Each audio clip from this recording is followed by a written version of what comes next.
Kamu pernah nggak sih waktu bangun pagi, lalu tiba-tiba kepikiran, di usiaku yang 20-an ini kok hidup rasanya gini-gini aja ya? Atau malah kepikiran tentang sebenarnya arah hidupku sekarang mau kemana sih? Kadang capeknya bukan karena gagal, tapi karena kita sendiri belum yakin mau melangkah kemana. Kalau kamu pernah merasakan seperti itu, tenang saja. Itu adalah hal yang wajar. Dan kamu gak sendirian. Masa dewasa awal adalah fase transisi. Di sini kita bukan hanya belajar, tetapi juga mulai membentuk arah hidup kita ke depannya. Mau lanjut kuliah atau kerja, cari yang aman atau yang kita suka, ikut kata hati atau ekspektasi orang lain. Di fase ini, peran berubah, tanggung jawab bertambah, dan tidak heran kalau rasanya belum siap sepenuhnya. Pada titik ini, wajar kalau muncul rasa bingung, cemas, bahkan takut salah jalan. Masa depan terasa belum jelas, sementara harapan dan tuntutan datang dari banyak arah. Situasi seperti ini sering disebut sebagai quarter life crisis. Dan menariknya, meskipun istilah ini sudah populer, belum ada satu definisi yang benar-benar disepakati. Nah, di sini kita tidak hanya sekadar berkata, oh ini quarter life crisis. Tapi kita ingin lihat bagaimana para ahli mendefinisikan quarter life crisis, apa perbedaan di antara definisi-definisi tersebut, dan apakah semuanya bisa disatukan menjadi pemahaman yang lebih utuh.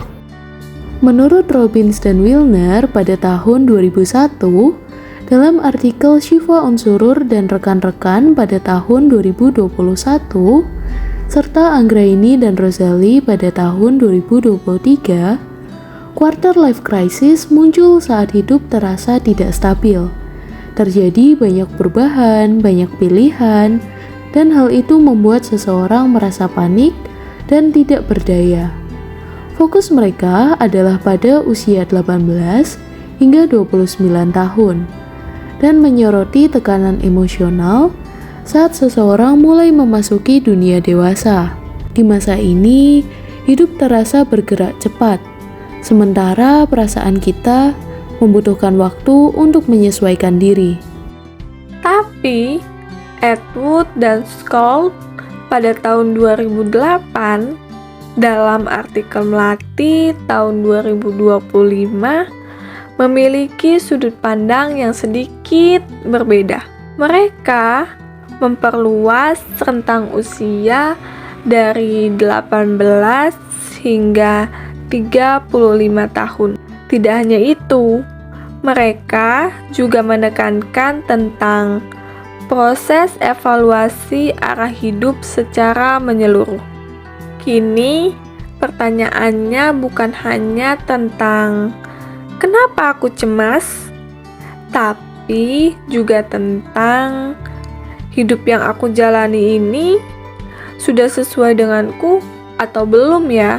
Pada tahap ini, perasaan tidak menentu dan ketidakpuasan dapat muncul, terutama terkait karir, hubungan, dan siapa diri kita sebenarnya.